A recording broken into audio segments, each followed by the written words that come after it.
현금 물음표는 더 어려워요? 아니요. 이거 정말 중요합니다.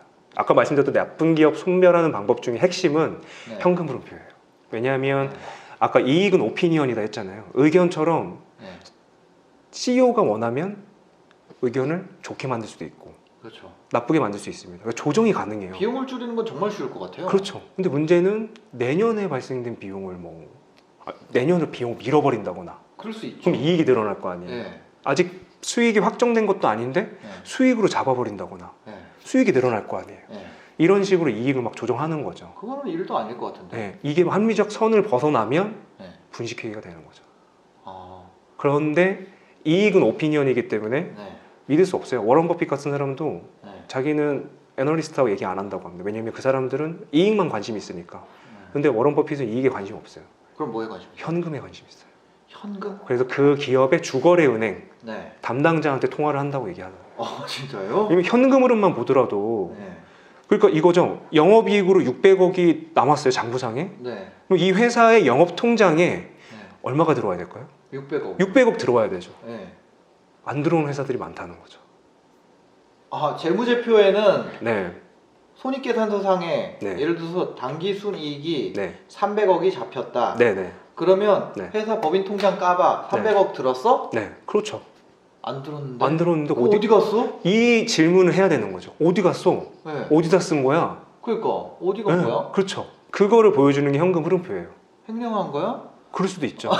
또는 가짜 제품을 팔고서 매출 잡아놓고 안 팔았는데. 네, 그렇게 하면 매출 발생하고 이 매출에 대한 회수, 매출 채권이 발생하잖아요. 네. 그냥 계속 허위 매출 채권 잡아놓거나 그럼 매출 채권은 어디에 잡혀요? 여기? 매출 채권은 자산이죠? 재무상태표의 자산이 그렇죠. 자산이죠. 아. 그 중에 현금화 시킬 수 있는 자산이 네. 유동자산에 잡히는 겁니다. 네. 근데 이게 매출 채권이 계속 미수로 쌓이고 그렇죠. 미수로 쌓이면 당연히 영업통장에 돈이 안 들어오죠. 안 들어오죠. 이자도 안 들어오고. 그렇죠. 그냥 가짜니까. 가짜니까. 그런데 이 매출 채권을 가지고 어떤 기업들은 은행에다 팔죠. 엉강하는 것처럼. 네. 가짜를. 가짜를 네. 파는 거예요. 증빙도 다 있으니까. 네. 팝니다. 그러면 은행에서 수수료 빼고 네. 현금화 시키겠죠. 할인해서. 그렇죠. 이런 식으로 했던 회사가 있어요. 어디요? 말해도 되나 이거? 네, 말해주세요. 모뉴엘이라는 회사가. 모뉴엘. 예, 이 회사가 중소기업인데 굉장히 짧은 기간 한 5년 6년 사이에 1조 여기 막 수출하는 거 예, 가지고 그렇죠. 상장 표시된 데 아니에요? 맞아요. 그 깜방가시고 예. 1조 2천억 매출이 발생했어요. 매출 1조는요. 네. 아무나 달성해 있는 기업이 아닌 게 아니에요. 그쵸. 정말. 그 수십만 영리법인 중에서도 네. 정말 소수의 기업만 1조 매출 달성하는데 네. 여기가 그렇게 했죠. 알고 봤더니 매출 채권. 300억만 진짜고 9,900억이 가짜였어. 현금 흐름표에 있는 매출 채권을 다 할인해가지고 은행에서 받아가지고 그냥 현금 흐름표에다 네. 넣어놓은 거였어요? 그렇죠. 그러니까 매출 채권에서 1조 정도는 그냥 그렇게 할인해서 판 거예요. 현금화 시켜야 되니까. 왜? 실제로 들어올 돈은 네. 없으니까. 허위 발주 넣게 하고 돈 자체를 세탁해서 주고. 왜냐면 은행에다 또 돈을 갚아야 될 거 아니에요. 네. 이 발주처가. 네. 이 돈을 누가 대줘요? 이렇게 돌려서 줘야죠. 여기까지 들어가면 굉장히 복잡해집니다. 그래서 모뉴엘을 한번 보시면 팩토링이라고 하거든요. 네. 매출 채권을 이렇게 매각하는 거를 네. 그 팩토링 기법을 이용해서 그럼 매출 현금 채권을 마련하는 매각하는 경우가 흔해요? 삼성전자도 하죠. 어... 근데 이렇게 조그만 중소기업이 은행에다가 뭐 150억 정도 되는 수수료를 내면서까지 네, 이렇게 하진 않죠. 어... 네. 아니 조그만 기업이 150억 수수료를 할인깡하면서 네. 그렇게 물건이 잘 팔린다는데 네. 돈이 그렇게 급해가지고 1조를 현금화 시킬 필요가 있나요? 그런 식으로 하는 거죠. 네. 근데 그게 1조가 될 때까지 안 걸렸다는 거 아니에요? 그렇죠. 그 주석에 적혀 있습니다. 뭐라고 적혀 있어요? 1조 우리 매출채권 매각했다. 매출채권 할인 그 수수료가 130몇 억이다. 다 나와 있습니다. 주석에. 네. 근데 아무도 터치 안 해요. 왜? 매출 1조 넘겼지. 굉장히 매력적이지. 또 기사에서는 언론에서는 한국의 애플이 될 기업이라고 하지. 아무도 의심 안 하죠. 이게 되게 무서운 거예요. 은행에서는 그렇게 해서 사기 대출로 포함한 게 3조가 넘어요. 그렇게 해서 돈을 조달한 거죠. 그러니까 얘네들은 네. 영업 활동을 통해서 돈을 번 게 아니라 네. 빚으로. 네. 그렇죠. 남의 돈으로 그냥 돈놀이 한 거죠. 이렇게 신용카드 돌려막기 하는 것처럼 네. 이렇게 하다가 어떤 은행에서 네. 수상하게 본 게 하나 있었어요. 뭐였어요? 그 기술팀 쪽에서 그 네. 비정규직 직원이셨던 분이 네. 기술팀에서 분석을 해보니까 문제가 있다. 음. 들어간 거예요, 심사를. 근데 계속 다 쳐내는 거예요. 자료도 안 주고. 네. 결국 돈을 다 환수시키자. 네. 갔습니다. 영업팀에서 난리 났죠. 뭐 애플이될 회사인데 네. 했어요. 1년 후에 법정관리가 들어가면서 그 잘 나가던 회사가 분식회계가 이제 딱 드러났죠. 그건 아마 이렇게 돌려막기 하고 있는데 네. 갑자기 1,000억 정도 딱 빼가니까 네. 무너지는 거. 그렇죠. 돈이 빵꾸 났겠죠. 예. 그 비정규직 직원은 이제 정규직이 되셨고. 아. 예. 그럼 굉장히 무시무시한 겁니다. 이게 그게 현금 흐름표에도 나와요? 현금으로 보면 나와요. 1조로 벌었으면 네. 1조에서 비용 다 빼고 네. 영업이익만큼 네. 1,000억이면 1,000억만큼 현금 영업 통장에 들어와야죠. 통장에. 현금으로 표는 3개의 통장이 있거든요. 영업, 투자, 재무. 잠깐만요. 네. 그래서 적으면서 하려고. 네. 현금 흐름표는 현금 통장이 3개가 나옵니다. 영업, 영업, 투자, 투자, 재무. 재무. 그렇죠. 각 역할이 뭐예요? 영업은 영업 활동을 통해서 돈이 들어오고 나가고, 돈이 들어오고 영업 네. 활동. 재료를 사서 그리고 네. 판매하면 돈이 들어오고, 네. 재료를 사왔으니까 돈이 나가고. 네. 이게 영업이에요. 단순하네요. 제일 중요한 거죠. 네. 영업 활동을 통해서 들어온 돈이 여기 들어와야죠. 여기 빵빵해야죠. 이 영업 통장이 현금이 네. 빵빵해야 됩니다. 왜냐하면 그 돈을 이게 가지고 통장 잔고랑 똑같은 거예요? 네 똑같아요. 현금흐름표가? 네 맞아요. 얼마 들어왔고 얼마 나갔고 그냥 이렇게 돼 있어요? 네. 잔액 얼마고? 우리 가계 부하는 것처럼 수입과 지출 기준으로 되어 있어요. 그냥 아주 단순하게? 단순한데 이제 현금흐름표를 보면 개미지옥처럼 되게 복잡해요. 근데 그걸 보기 전에 영업은 이런 거구나. 네. 이걸 인식하고 가시면 되게 편합니다. 영업은 내가 영업 활동에 필요한 현금 흐름. 그렇죠. 뭐 재료를 사오거나 네. 물건을 팔았거나, 재료를 사오는 거, 네. 그럼 돈이 현금이 나왔죠. 인건비가 나가는 거는. 뭐 그런 것도 이제 돈이 네, 나갔죠. 네, 네. 영업 활동에서 발생된 모든 수입과 지출은 영업 활동인 거죠. 네. 네. 투자는요? 투자는 뭐냐면 이런 거죠, 이런 거. 이런 자산들, 그렇죠. 예, 구입하고 처분한 거. 네. 구입하면 현금이 나가고, 처분하면 현금이 들어오고. 네, 투자. 네, 이건 자산이구나. 그렇죠. 자산과 관련돼 있다. 예를 들면 신세계가 뭐 이번에 뭐 디즈니 같은 테마파크 만든다고 하잖아요. 토지를 사면 토지에 대한 구입액이 현금이 나가니까 투자네요. 투자죠. 네. 거기 테마파크 짓느라고 막 인건비 나가고 이러면 그거 영업에서 나간 거. 그렇죠. 만약 이제 영업이 개시가 되면 네. 그때는 영업에서 돈이 나가겠죠. 그리고 재무는 그럼 빚을 그 전에 이제 테마파크 네. 짓느라고 아직 영업 네. 개시하기 전에는 이제 네. 투자해서 계속 나가겠네. 그렇죠. 투자죠. 아. 투자입니다. 예. 재무는요? 재무는 이제는 빚을 냈을 때 이자 나가고. 예, 돈을 우리가 은행에서 빌렸다. 네. 그러면 현금이 들어오겠죠. 네. 이런 것들. 또는 우리가 돈 많이 벌어가지고 배당을 했어요. 배당. 예, 이것도 재무죠. 현금이 나가겠죠. 네. 빚 내면 현금이 들어오고, 네. 배당 우리 주주님 너무 우리 돈 많이 벌었습니다. 네, 이렇게 배당. 배당하거나 이런 거는 현금이 나가고, 네. 그리고 자기 주식을 뭐 소각한다거나 네. 이런 뭐 주식과 이런 자본과 관련된 거래는 다 재무예요. 이것만 이 세 가지만 딱 아시면 네. 됩니다. 아. 그래서 영업이 빵빵하면 투자할 수 있는 거죠. 여기에 많이 현금이 잔액이 많이 남았으면. 그렇죠. 영업으로 100억이 딱 들어왔어요. 네. 그 100억에서 30억은 투자로 자산을 구입하는 거죠. 그럴 수 있죠. 그러면 영업은 플러스 100이 되고 네. 투자는 마이너스 30이 되겠죠. 네. 그러면 얼마가 남아요? 70. 70억. 네. 70억을 우리 뭐라고 하냐면 잉여 현금이라고 하거든요. 네. 프리 캐시 플로우라고 하거든요. 네. 이거는 기업이 마음대로 할 수 있는 돈이에요. 어. 그러니까 영업에서 현금이 들어오고 투자에서 현금이 나가고 남은 그 잉여 현금, 네. 얘가 얼마이냐에 따라서 이 기업이 굉장히 건강한지 않은지 알 수가 잉여 있어요. 현금. 그렇죠. 그렇죠. 네. 저는 장사를 하니까 이거 화가 와닿네요. 현금 진짜 중요하잖아요. 네.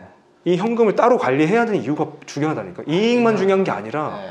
이익하고 현금을 같이 관리해야 되는 겁니다. 네. 그래서 투자해서 30억 썼으니까 70억이 남은 거잖아요. 네. 이거 마음대로 쓸 수 있거든요. 네. 70억 그럼 예를 들어서 재무현금 흐름에도 쓸 수 있잖아요. 그렇죠. 70억을 재무로 쓸 수 있는 거죠. 빚을 그러니까 아니, 갚는 재무에도 예를 들어서 빚을 내 가지고 재무에 70억이 생겼을 수도 있잖아요. 할 수 있죠. 그 이거 가지고 투자를 할 수도 있죠. 그렇죠. 예를 들면 우리 아까 신세계 얘기했으니까 네. 돈이 엄청나게 들어갈 거 아니에요? 아니 그러면 네. 그 여기서 현금 흐름이 생겨가지고 네. 재무를 해서 투자를 했어요. 네. 투자를 해가지고 영업에서 네. 돈이 생기는 거예요 또? 아니, 이건 지금 우리가 1년치에 대한 부분을 정리했기 때문에 네. 실시간으로 이루어지진 않습니다. 아, 예, 영업에서 100억이 들어왔고 투자로 우리가 30억 썼고 그리고 재무에서 돈을 쓰냐 마냐 이게 1년치 가계부를 그냥 한번 딱 보는 그렇죠. 거구나. 예, 총수입 총지출을 보는 거죠. 얘를 네. 그 성격별로 다 구분시킨 겁니다. 세 가지 성격으로. 예. 영업에서 번 돈이 얼마인지 네. 투자해서 얼마를 썼는지 네. 그리고 남은 돈이 현금이 진짜 중요한 거죠. 왜? 자산 구입은 네, 전부 투자네요. 그렇죠. 다. 부채로 하건 뭘로 하건. 상관없습니다. 네. 예, 예, 상관없어요. 왜냐하면 이 현금으로 표는 무조건 현금 나가고 들어오고만 보기 그럼 때문에 투자 활동 현금 흐름에서는 네. 잔액이 안 남지 않아요? 투자해서 잔액이보다 얼마를 썼는지가 나오는 거죠. 그렇죠. 예. 투자에서는 돈이 들어오는 게 없잖아요. 이쪽 어떤 게 있어요? 토지 갖다 팔면 아, 처분하면 처분했을 때. 그렇죠. 그래서 투자 활동을 봤는데 돈이 들어와 현금이. 네. 그러면 궁금하죠. 뭘 처분한 거지 자산을? 그러니까 네. 특허를 처분했을 수도 있고. 그렇게 볼 수도 있죠. 뭘 처분한 거야? 토지를 처분했네. 이거 용하네. 처분한 것도 주석에 나와요? 뭘 처분했는지요? 뭘 정확히 처분했다는 안 나오지만 네. 유형 자산에 이제 매각 예정 자산이라고 있어요. 네. 그런 부분을 볼 수는 있어요. 아, 예, 예. 뭘 처분했는지 모르겠으면 이제 기업 담당자한테 물어볼 수도 있겠네요. 물어보거나 기사를 검색해 볼 수도 있는 거죠. 아. 어차피 과거의 자료잖아요. 네, 네, 네. 난 이거 45일 이후나 90일 이후에나 보기 때문에 네. 이 회계적으로 접근하는 매체들이 있어요. 근데 그거 통해 보는 그러면 거예요. 예를 들어서 네. 이게 어느 한 시점의 현금 흐름이잖아요. 그렇죠. 지난 시점의 현금 흐름을 계속 보면 얘네가 개선되고 있는지 아닌지 알 수 있겠네요. 근데 이 현금 흐름표는 그 재무 상태표 같은 경우에는 건강 상태이기 때문에 딱 시점으로 보는데 네. 현금 흐름표는 누적 개념이에요. 누적. 1월 1일부터 12월 31일까지 네. 현금이 나가고 들어온 것만 볼 수가 있어요. 그러니까 아. 시점별로 막 업데이트가 되는 건 아닙니다. 그럼 이건 1년에 한 번 나오는 거예요? 1년에 한 번 나오고 네. 공시회사의 경우에는 상장사의 경우에는 1년에 4번 분기별로 분기마다. 그렇죠. 분기 보고서 뭐 그렇죠. 이런 거. 이게 그 시점별로 보면 좀 위험할 수 있는 게 예를 들면은 물건 엄청 갖다 팔았어요. 네. 4분기 때. 근데 매출 채권으로 얘가 돌아가면서 돈은 아직 못 받았어요. 네. 미수 개념이에요. 네. 그러면 영업에 돈이 많이 안 들어왔겠죠. 아, 그런데 다음 분기 때 돈이 딱 들어왔어요. 들어와서. 그렇죠. 그렇구나. 그냥 그거를 보는 거구나. 네. 그래서 보면서 현금 얘네랑 같이 봐야겠네요. 무조건 같이 봐야죠. 아, 정말 중요합니다. 현금 흐름표가 중요하다 그래도 손익계산서랑 재무상태표랑 같이 봐야 되네요. 이게 다 연결되어 있는 게 손익계산서는 재무상태표에 자본하고 연결되어 있고 네. 현금 흐름표의 제일 하단의 현금 잔액은 네. 재무상태표의 현금 잔액하고 또 일치해야 돼요. 이 세 개가 같이 연동되어 있어요. 재무상태표에도 현금 잔액이 있어요? 나옵니다. 아, 그러면은 그 뭐야 유동자산. 거기에 있죠. 예. 유동자산의 1타는 현금이니까. 네. 유동자산이라는 거는 현금화시키기 쉬운 자산. 예. 현금은 그냥 현금이잖아요. 예. 얘랑 현금 흐름표의 현금 잔액이 딱 일치해야 돼요. 뭔 소린지 알겠다. 네. 그러니까 이거를 검증하시는 게 지금 회계사분들이 하시는 거죠. 네. 그러면 우리는 나는 그 사경인 아저씨가 왜 이거 재무제표를 뭐 그렇게 하나. 그러니까 이 요소들을 설명 안 하면 어려울 수 있는 거예요. 네. 지금 나쁜 기업이란 이 질문 하나예요. 그렇죠? 네. 근데 이거를 모르면 이게 뭔 말인지를 못 알 수 알아들으니까. 없어요. 네, 알 수 없습니다. 그럼 자본 변동표는 뭐예요? 자본 변동표는 재무상태표에 자본이 있을 거 아니에요. 있겠죠. 그렇죠. 이 자본이 어떻게 변화됐는지를 보는 거예요. 뭐 유증 이런 것들 나와요? 그렇죠. 어. 네, 주식수가 늘어나거나 네. 주식수가 감소하거나 네. 아니면 뭐 배당금을 줬거나 네. 당기순이익이 자본에 들어오면서 이익잉여금이 되거든요. 네. 이거 어떻게 되거나 그럼 이익잉여금도 자본이에요? 그렇죠. 어. 이익잉여금 무조건 자본에 있는 거예요. 이익잉여금을 유보금이라고 설명하시는 분도 있어요. 네. 근데 이거 굉장히 좀 어려울 수 있는데 네. 자산은 부채 더하기 자본이잖아요. 네. 이 자본의 이익잉여금은 이미 자산의 어딘가에 지금 속해 있어요. 현금일 수도 있고 네. 뭐 유형 자산 중에 하나일 수도 있고 투자가 됐을 수도 있고. 네, 재투자가 되는 거죠. 네. 그런데 이걸 유보금으로 할 수 있나? 라는 얘기가 막 많이 나왔죠. 왜? 여기에 있는 이익잉여금은 그냥 쌓아둔 게 아니라 어딘가에 지금 재투자되거나 속해 있기 때문에 제가 보는 유보금은 이거예요. 현금이라고 생각합니다. 저는. 그럼 여기 자산에서 유동자산 중에 현금. 현금만. 현금. 그러니까 영업하고 투자하고 재무하고 남은 현금. 네. 얘는 아무것도 안 한 거잖아요. 네. 좀 얘가 오히려 유보금에 더 가깝다고 생각되는 거죠. 그러면 그 이익잉여금 중에 네. 이거 중에 아무런 자산도 구입하지 않은 현금. 순수 현금. 투자하지도 않은 네. 현금. 그게 이제 유보금에 가까운데. 네. 하나도 투자하지 않고 네. 기업에 현금이 계속 늘어나면 네. 주식시장에서는 약간 부정적인 시그널 주거든요. 왜? 투자를 하나도 안 한다. 네. 현금을 쌓아두기만 한다. 네. 예, 그거를 좀 설명하시면 훨씬 편할 것 같아요. 예. 그러니까 이게 높으면 현금을 계속 쌓아놓기 때문에 투자할 기회비용이 발생하는 거잖아요. 네. 예, 투자도 안 하고 투자하면은 그만큼 더 수익률이 발생하니까 네. 영업의 수익이든 매출이 늘어날 수도 있는 건데 아. 그 기회를 놓친다라는 부분. 유보금까지 가니까 좀 어려우시죠. 막 지금 넘나들고 있어서. TV에 나옵니까? 네, 그렇죠. 근데 그게 해석이 되게 유보금이라는 계정 항목은 정확하게 없네요. 없어요. 네, 없어요. 그래서 어떤 사람은 이익잉여금을 유보금이라고 설명하는 사람도 있고, 어떤 사람은 현금. 네. 저는 현금이라고 생각하기 훨씬 더 편하다. 그럼 이익잉여금이라는 건 결국에는 자본에 그냥 들어가 있네요. 그렇죠. 손익계산서에 남아 있는 당기순이익이 그 유보금이라는 건 네. 약간 판타지네요. 없는 숫자죠. 그건 없는 거잖아요. 네, 네. 그냥 우리가 이익잉여금을 네. 유보금이라는 단어로 그냥 한번 불러볼까? 그냥 이런 정도. 그렇게 해버리면 진짜 어렵죠. 그럼 기업 쪽에서 되게 반발을 많이 할 거예요. 이익잉여금은 자산은 부채 더하기 자본이니까 네. 자산 쪽에 지금 다 제출되어 있는 건데 네. 어떻게 이걸 유보금이라고 얘기할 수 있냐. 그거에 대해 막 세금 때리겠다고 막 그랬었잖아요. 네. 그러니까 되게 억울할 수 있는 거죠. 네. 유보금에 대한 해석은 되게 막 분분하기 때문에 명확하지 않습니다. 명확하지 않은 계정 항목에다가 세금을 부과하겠다고 한 거네요. 그렇죠. 근데 그게 나왔던 게 뭐 환류세제라고 네. 해가지고 되게 또 어려운 용어가 네, 나와서 네. 우리는 법인세 내고 남은 당기순이익인데 왜 거기다 또 세금을 내? 그러니까. 이런 또 개념이 되는 거죠. 네. 예. 지금은 모르겠습니다. 지금은 어떻게 되는지 모르겠지만 하여튼간 되게 분분했었다. 근데 제가 봤을 때는 네. 순전히 남은 현금. 얘는 전혀 투자하지 않고 그게 남은 기업이 현금이잖아요. 존속하는 이유인데. 이유죠. 예. 근데 여기에다가 그러니까 세금 다 냈는데 기업이 존속하는 이유인 여기에다가 또 세금을 매긴다. 그렇죠. 때린 이유는 야 세금 낼 바에는 차라리 투자해라. 그러라. 예. 근데 이거 자산 매입하고 이렇게 했을 거 아니에요? 이게 이제 헷갈리는 겁니다. 하지만 여기 영업 투자 재무를 통해서 남은 현금 잔액이 나오거든요. 드디어. 네. 걔가 현금으로표의 제일 하단에 딱 있어요. 현금은 총잔액. 그렇죠. 현금으로표의 잔액. 네. 그러니까 현금이 나가고 들어온 빼니까 수입 빼기 지출을 하니까 남은 잔액. 네. 이 친구가 저는 실제 남은 현금. 그 기간 동안에. 그렇죠. 기간 동안에 순 증감액이 있을 거 아니에요.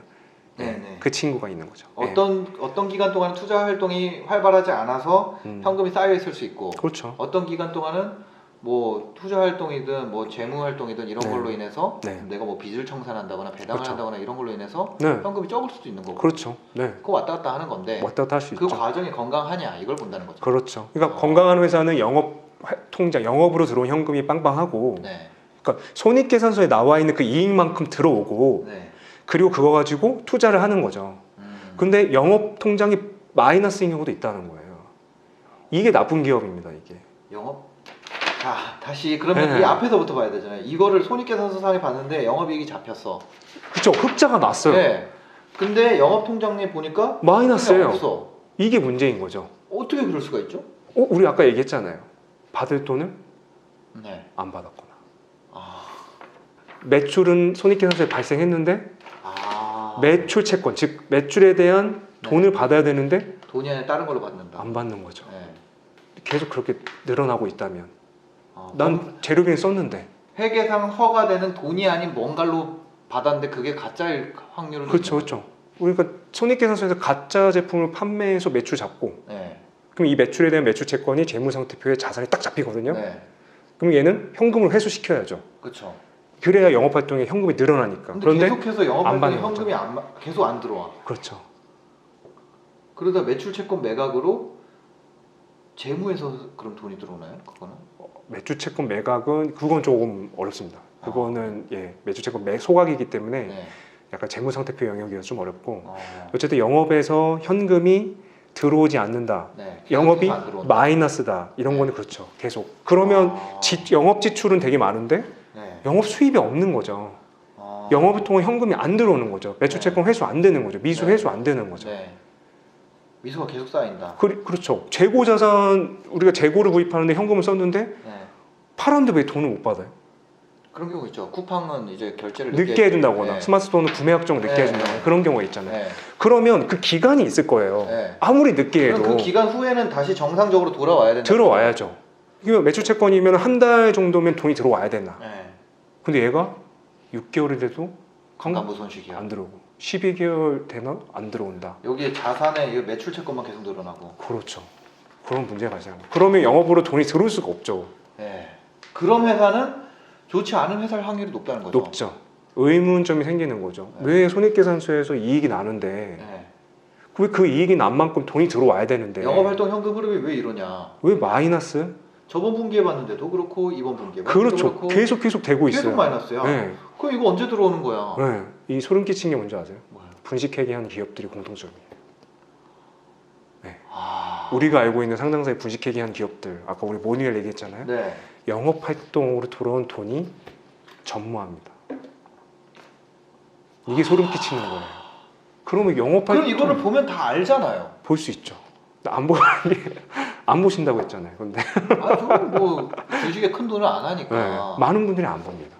그 HTS나 아니면 그 MTS 트레이닝 시스템 보고 간단하게 그냥 재무 비율만 좀 써 있잖아요. 네. 근데 그런 것만 단순히 보시겠죠. 그리고 이거 매출액 잘 늘고 있는지. 그런 것만 보시겠죠. 네. 매출 증가했어? 네. 영업이 증가했어? 아, 그럼 ROE 같은 거 그냥 만들 수 있겠네요. 그럴 수도 있죠. 왜냐하면 손익에 있는 그 단기순이익은 네. 조작된 걸 수도 있으니까. ROE가 막 20 몇 프로로 계속 유지되고 있는데 현금 흐름이 안 들어와. 20%는 장난 아니 그럼 말도 안 되는 거죠. 네. 20%는 워런 버핏이 15% ROE만 나도 투자라고 했는데 20%면 난리 나는 거죠. 말도 안 되는 거죠. 근데 그렇게 할 수 있잖아요. 계속 매출 채권만 쌓아가면. 그럴 수 있죠. 그러면 당연히 의심을 가져야 되는 거죠. 아, 얘네들 도대체 뭐 하는 애들이지? 네. 매출 채권이 발생한다는 건 얘네들 또 재고도 막 매입을 해야 된다는 거예요. 그러니까 나 돈이 계속 나가고 있는데? 그렇죠. 재고 자산 매입을 한다는 거는 네. 영업활동 현금 썼다는 거거든요. 그러니까요. 그런데 들어오지 않아 돈이. 네. 아니면 되게 늦게 걸려 막 네. 5개월, 6개월, 12개월 막 이런 식으로. 네. 그 이유는 뭐예요? 어. 매출 채권 매각시키고 이 돈을 이제 세탁 돌려가지고 그럼 당연히 늦을 수밖에 없는 거죠. 일반적인 기업은 1개월 이내에 그게 결제가 이루어지죠. 업종별로 나눠지지만 뭐 제약사 같은 경우에는 뭐 2개월 정도, 2개월에 6개월, 뭐 제조업이나 이제 소비자 산업들 있잖아요. 오뚜기 네. 같은 회사들은 1개월. 그러니까 그 동종업계의 그렇죠, 매출 채권이 현금화되는 기간, 그렇죠, 그거랑 비교했을 때 너무 압도적으로 이상하다. 맞습니다. 그거가 회계 용어로는 매출 채권 회전율, 매출 채권 회전 일수라고 합니다. 그게 업종하고 비교했는데 너무 낮아. 회전율은 높으면 높을수록 좋은 거잖아요. 네. 너무 낮아. 왜 이렇게 낮지? 의문을 가져야 되는 거죠. 그럼 이 매출 채권이 몇 개월 됐는지도 주석이 나옵니다. 1개월 됐어. 네. 2개월, 6개월 됐어. 그 이상 됐어. 뭐 악성이죠. 나와요. 그 이거 그냥 비용으로 잘라버려야 되는 만약에 못 받은 돈을 돈으로 해야 못 돼요. 받으면 이제는 무슨 좀 되게 좀 네. 기분 안 좋은 대손이라는 게 이제 등장하죠. 대손. 그 기존에 매출을 잡아놨을 거 아니에요? 네. 100억을. 네. 그런데 돈이 떼였잖아요. 100억을 못 받는다. 네. 그럼 아래서 마이너스 대손상각비 비용이 팍 발생해요. 아. 네, 그 이 매출이 그럼 날라가겠네요. 그렇죠. 이익이 그냥 줄어든다고 생각하시는 게 제일 좋죠. 왜냐하면 이 매출은 지난 분기에는 매출이 12월에 발생했는데 그렇죠. 이번에는 이 매출이 네. 그러니까 내가 아무 회계상의 변화가 없는데 그냥 손해가 발생하니까. 그렇죠. 네. 그러니까 어떤 회사 같은 경우에는 4분기 때 매출 훅 올랐는데 네. 다음 달 1분기에 네. 이익이 확 줄는 거예요. 봤더니 대손상각비 갑자기 늘었네. 네. 그러면 얘네가 매출 채권을 네. 떼었구나 네. 볼 수도 있죠. 이 대손 충당금 설정률이라는 게 있어요. 그래서 100억 중에 1억을 설정하면 네. 1억을 쌓는 거죠. 그럼 1%잖아요. 아, 이거 너무 어렵다. 이거 어렵죠. 이 네. 설정률을 가지고도 네. 교묘하게 또 장부를 좋게 만들 수도 있죠. 포기하고 싶지 않습니다. 설명을 해주세요. 보는 분 중에 네. 제 채널을 보는 분 중에 네. 한 10% 정도가 악바리 같은 분이 계세요. 그래요? 그래서 저도 이해가 안 되는데 그냥 인터뷰를 진행하는 경우가 많거든요. 이거 네. 이거 어려운데. 보는 분들은 이해를 하는 분들이 있어요. 네, 이 네. 10%를 위해서. 그렇죠. 네. 대손 충당금 그 경험치에 따라서 1%씩 쌌는데 네. 그런데 1%를 초과한 그 아예 못 받는 돈이 발생한 거예요. 네. 돈 완전 떼인 거예요. 네. 떼인 돈. 네. 근데 그런 친구들이 뭐냐면 이제 손익계산서에 대손 상각비라는 비용이 있거든요. 네. 예, 이 친구를 통해서 비용을 잡아버리는 거죠. 근데 이거를 할 때는 네. 정말 확실한 거 아예 잡고 못 받을 돈일 때. 그렇죠. 아예 못 받을 때. 여기가 부도 났다거나. 그렇죠. 또 폐업 신고서를 받았거나 아. 이거 영업관리팀에서 보고 네. 확실한 증빙을 보고 이거는 절대 못 받는다. 네, 이거는 처리해야 됩니다. 대손상과 네. 처리해야 됩니다. 네. 하는 거죠. 그 사람이 만세를 불렀거나. 그래서 12월 달에는 매출이 늘어났다가 다음 분기 때 아. 대손상각비 확 늘었다는 거는 네. 뭔가 못 받을 돈이 갑자기 손실이 확 늘어났다는 거죠. 이게 되게 같이 움직이지 않는 거예요. 왜냐하면 그때는 분명히 우리 매출에 기여를 했는데 못 받은 돈이 돼버리면은 이익을 확 줄여버리는 비용이 돼버리니까. 아. 결국 손익계산서는 간단한 게 수익과 비용의 관점으로 보면 돼요. 아. 네. 그럼 이게 그럼 그럴 수 있겠네요. 이런 거 이거 상각할까 말까 막 애매한 것도 계속 가다가 그 빅베스라는 게 그런 거 아니에요? 그렇죠, 그렇죠. 이런 거 한번 싹 대표이사 막 그렇죠. 싹 터는 거죠 그냥. 예, 그렇죠. 빅패스가 이제 앞에 있었던 CEO가 지 성과 좋게 보이려고 네. 뭔가 만지작만지작 거렸겠죠. 네. 막 근데 또 임기 끝나면서 싸질러 놓은 똥을 툭툭 하는 거죠. 다음에 온 사람이 네. 다 치워야죠. 네. 그러니까 예를 들면 대손설정률을 우리는 1억 잡고 있었는데 네. 3% 잡고 있었는데 갑자기 1%로 확 줄여버리면 네. 이익이 늘어나요. 대우조선해요. 그렇죠. 어떻게 됐어요? STX 조선해 뭐 네. 이런 회사들 있죠. 이익이 네. 늘어나는 효과를 가죠. 근데 네.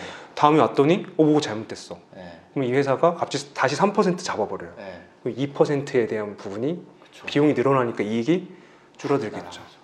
이런 대손 설정이나 뭐 감가상각비라던가 지난번에 얘기하신 분이 있어서 네. 이런 거 여러 가지를 가지고도 이익을 늘릴 수 있는 게 되게 많아요.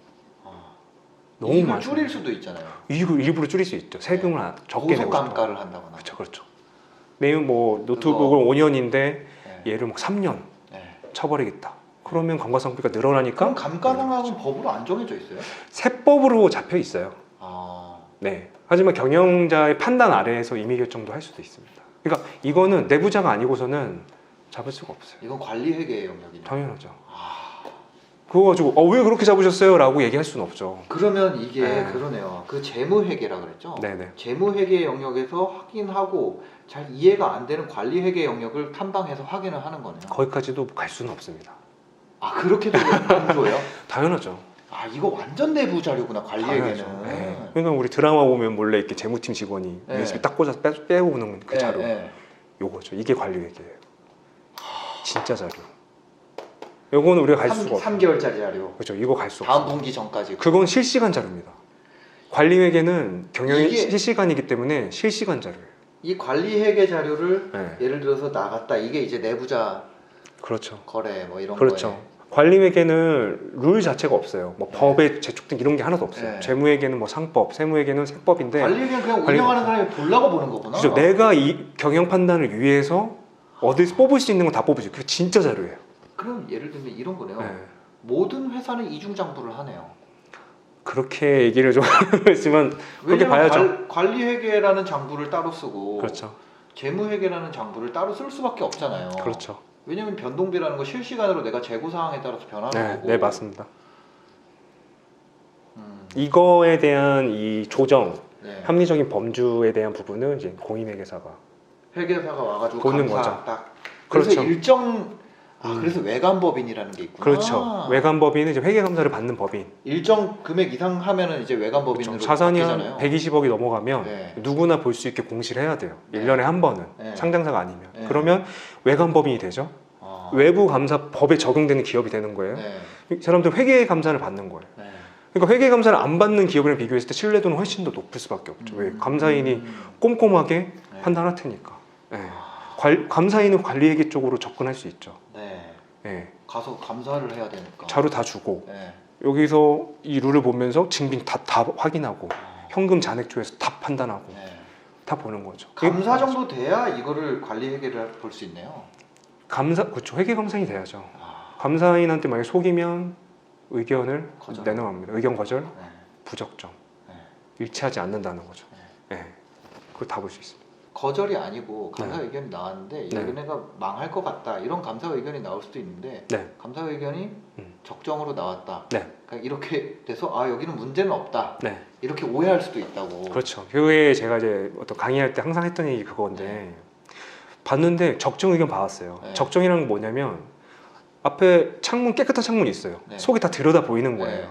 그래서 즉 회사가 작성한 재무제표랑 감사인이 봤을 때 일치하는 거예요. 이게 현금을 적정이에요. 개판이건 어쩌건 다 일치한다. 우량한 회사의 재무제표가 실제 재무 상태가 일치하잖아요. 네. 적정. 네. 근데 반대로 망할 회사의 재무제표와 망한다고 나와 있다. 일치하죠. 이게 적정이죠. 여기 플러스 회계 감사인은 네. 이 정보를 이용하는 사람들을 보호해야 되잖아요. 네. 의견을 냅니다. 또 하나의 의견, 기타 의견 또는 강조 의견. 네. 여기에 계속 기업의 불확실성이라는 의견이 들어가면 네. 조심하라는 거죠. 이런 회사는 조심해야 돼요. 아, 즉 계속 기업, 계속 사업을 할 수 있어요. 이 회사는. 네. 예. 계속 기업의 가정이라는 게 있거든요. 네. 계속 사업할 거예요. 문제 없어요. 근데 계속 기업의 불확실성은 이 회사 망할 수 있어요.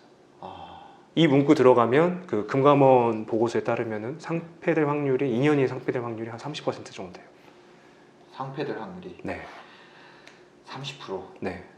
이 이건- 문구 하나만 보더라도. 아, 네. 그리고 아마 동양 사태 이런 얘기 많이 들었잖아요.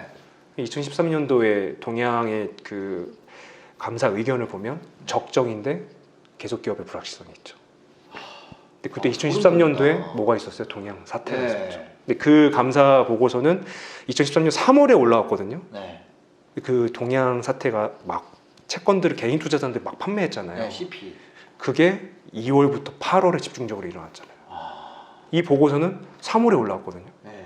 3월 보고서를 보면 얘네들이 돈을 갚을 수 있나? 어. 전혀 아니거든요. 네. 감사인이 정말 친절하게 의견을 냈거든요. 아, 그러면 이거를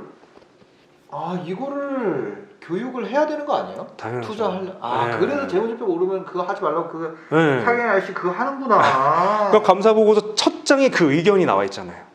감사인의 의견. 아, 이거 앞에 지금 저희가 1시간 찍었거든요. 이거 아, 노컷으로 올려야겠다. 벌써 한 시간. 아니, 이거 1시간 찍었는데 이거 노컷으로 네. 올려야 돼요. 이거 비싼 강의. 아, 그 첫 장에 나와 있는 것만 제대로 보더라도 투자를 할 때 회계사들은 결정할 이런 수 거는 있죠. 다 아는 거예요? 회계사분들은 그거를 위해서 엄청 싸우시는 거예요, 회사랑. 아, 회사는 당연히 만약에 의견 거절받거나 부적정 받으면 난리 납니다. 왜? 대출 다 끊기는 거예요. 그 이거는 네. 지금 강의해 주신 내용들 있잖아요. 네. 지금까지 얘기한 거. 네.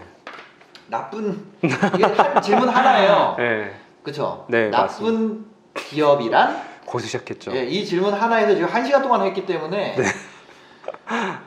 이거를 더 할 수는 없을 것 같아요. 아, 그러니까요. 예. 네. 근데 여기까지 알아도 진짜 많이 걸을 수 있을 것 같아요.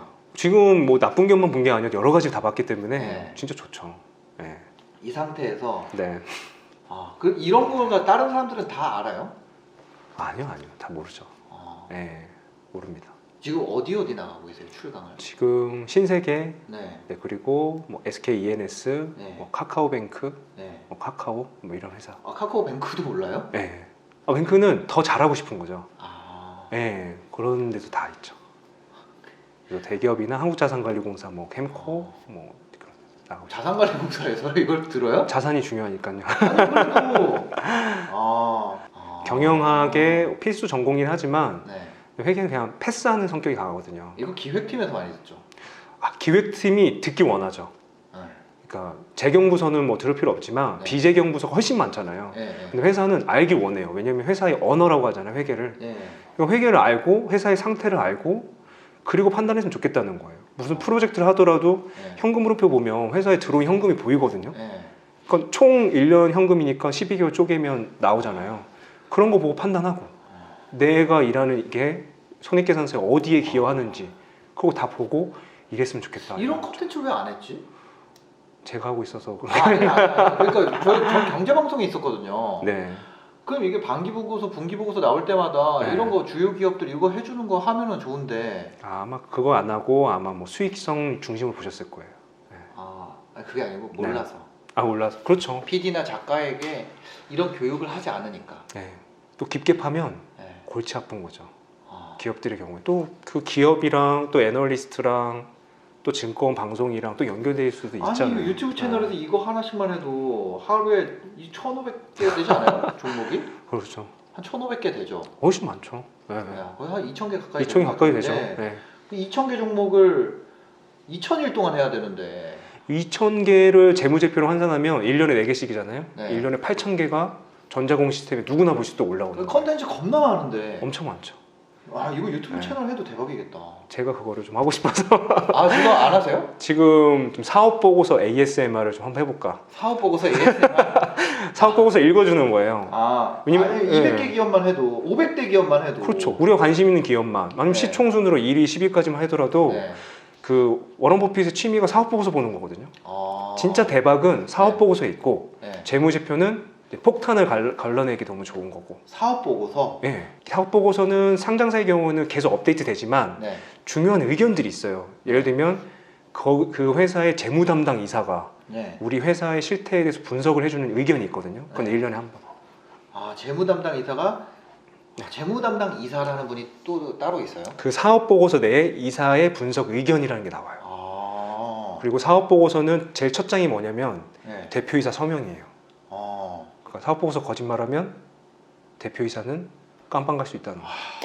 사업의 내용, 네. 재무제표, 사업의 개요, 진짜 중요한 거, 원재료 얼마 쓰는지, 네, 네, 우리가 캐파가 어떻게 되는지, 네, 앞으로 우리가 어디에 중점을 두는지, 네. 우리가 재무 담당 의사가 우리는 이렇게 해서 수익이 이렇게 나왔고 현금이 이렇게 되고 부채는 이렇게 갚고 걱정되고 이런 분석이 다 나와 있어요. 이게 제일 현실에 가깝네요. 진짜 중요합니다. 사업 보고서가. 막 가가지고 대표이사가 아무리 막 진짜 교원 영색이라 그러죠. 그런 걸로 해가지고 아 우리 기업은 뭐 정시 퇴근하고 네네. 워라밸 막 이런 거 그쵸. 하고 네. 그 재무제표는 아무 상관없죠. 아무 상관없는 거죠. 상관없죠. 네. 네. 보세요, 우리 구내식당을 보세요. 막 이런 거. 막 복리후생 자랑하고 네. 막 스낵바 자랑하고 막 네. 에어박 프로 막 뿌리고 네. 그건 전혀 상관없는 그거 거죠. 아무 의미 없는 거잖아요. CEO는 재무제표로 말해야죠. 자기의 그 성과는. 근데 저희는 그런 거 했었거든요. 제가 진짜 죄책감을 느끼네요.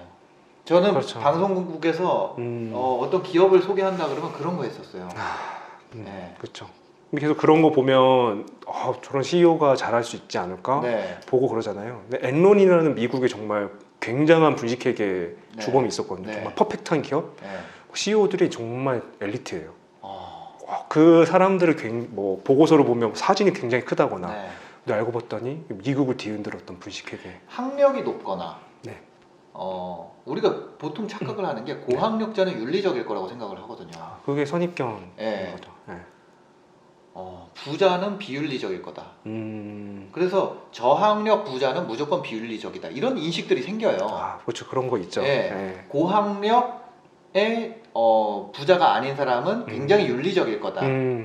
이런 뭔지 알 것 같아요. 그 자산 상태나 네. 학력 상태에 따라서 네. 그 제가 댓글을 보면서 그런 걸 굉장히 많이 느꼈어요. 네. 이 사람의 네. 윤리 수준까지 우리가 그냥 외적인 걸로 판단을 하는구나. 볼 수가 없잖아요. 그건. 이 사람의 네. 나이가 많느냐 적느냐 이거에 따라 굉장히 윤리 네. 수준에 대해서 평가를 하고 예를 네. 들면 최악의 상황은 이거죠. 네. 돈이 많은데 학력이 낮고 어려. 음. 얘는 비윤리적이야. 얼마나 저렇게 그렇게 했으면은 네. 저렇게까지 올라왔어. 반대로 그렇겠죠. 네. 학력이 높고 나이가 많고 네. 재산이 적어. 네. 굉장히 윤리적이라고 판단하는 그렇죠. 거죠. 네. 그런데 이런 판단들이 사실은 의미가 없다는 거죠. 현금 흐름표 앞에서 그냥 다 까발려진다는 거잖아요. 그렇죠. 현금 보면 되는 거예요. 숫자를 봐야죠. 단. 근데 필립 피셔가 네. 그렇게 얘기했거든요. 네. 기업의 정량적인 부분과 정성적인 부분에서 경쟁력이 생긴. 굉장히 어려운. 근데 우리가 정량적인 부분은 다 기본적으로 챙겨야 되는 거잖아요. 그렇죠, 맞습니다. 네. 굉장히 많이 공부를 하시네요. 아닙니다. 네. 제가 공부를 하는 건 아니고요. 네, 네. 이렇게 오신 분들이 얘기를 해줘서 아는 거예요. 아닙니다. 저는. 좀 잘 됐나 모르겠네요. 좀 부족한 것 같아가지고. 무조건 다음에 또 하면 되죠. 근데 아유, 저는 아유. 이런 컨텐츠 이렇게 네. 하는 컨텐츠는 네. 정말 깜짝 놀랐어요. 저는 다 회계하셨으면 좋겠어요. 회계를 전문 영역을 생각하는데 말씀드린 20%만 알면 되거든요. 네. 이 20%는 사업을 할 때도 투자할 때도 어디에다 꽂기만 해도 굉장히 강력하거든요. 네. 그래서 그 부자 아빠 가난 아빠라는 책이 있잖아요. 네. 그거 보시면 그 부자 아빠가 얘기하거든요. 네. 너 부자 되고 싶니? 학교에서 배운 거 다 쓸데없어. 회계 공부해야 돼. 회계는 학교에서 배웠잖아요. 네. 저요? 네. 저 회계 학교에서 안 배웠어요. 아 진짜요? 저 학원에서 배웠어요. 부동산 전공이거든요. 네. 회계 뜻도 몰랐어요. 아 그거 어디 이패스 코리아에서 아니 그 재무팀이 배치 받아서 그때 회계를 배웠어요. 회사에서 회계 실무를 계속 했던 사람이고 네. 뭐 회계 감사 수검하고 아. 결산하고 공시하고 그럼 거기 현장에서 배우신 거예요? 현장에서 배웠죠. 낮에는 일하고 이제 밤에 야근하면서 인강 들으면서 공부하고. 네. 예, 그거에서 쓴 게 바로 직장인 회계라죠. 예, 쓸 것만 배우면 되는 거죠. 실전 회계만. 예, 네. 오늘 일단 나쁜 기업이라는 에 대해서 네. 질문 하나예요. 이거 한 편이. 네, 네, 네. 그렇죠. 이거 다음에 네. 좋은 기업이란 한번 좋은 기업이랑 네 한번 아. 하도록 하겠습니다. 할 말 많죠. 네, 네. 알겠습니다. 오늘 긴 영상 봐주셔서 감사하고요. 네. 행복한 하루 되시기 바랍니다. 이게 1시간짜리 영상이 그냥 풀로 올라갈 것 같아요. 와, 편집 없이. 다 보실까요? 볼 사람 봅니다. 알겠습니다. 어차피. 네. 그리고 제가 이 부분에 대해서 지식이 없기 때문에 함부로 자르는 게 굉장히 조심스럽다. 제 생각에. 네네네. 그런 게 들고 네. 두 번째로 이거 자른다고 볼 사람 별로 없다. 조회수는 높지 않을 것 같아요. 아, 그러네요. 네, 그쵸. 알겠습니다. 이거를 누가 봐요? 저도 옆에서 얘기해주니까 들었지. 회계가 중요하다. 그때 사경영 그러니까. 회사님 나와가지고 얘기해주고. 맞아요. 이래도 저 아직까지도 공부 안 하고 있잖아요. 아, 그렇습니다. 이게 현실입니다. 네. 사경영 회사님이 귀에 박히도록 한 2시간 동안 얘기했거든요. 그러니까요. 아, 그래서 저도 회계로 유튜브 하는 거 좀 걱정이에요. 이걸 누가 봐? 누가 볼 것 같아? 진짜 아무도 안 볼 것 같아. 저는 이거 찍고도 걱정이에요, 사실. 그렇죠. 그래도 회계에는 매니아가 있다는 사실. 네. 알겠습니다. 오늘도 긴 영상 봐주셔서 감사하고요. 진짜 네. 여기까지 보시느라 수고했습니다. 네. 감사합니다. 행복한 하루 되세요. 감사합니다.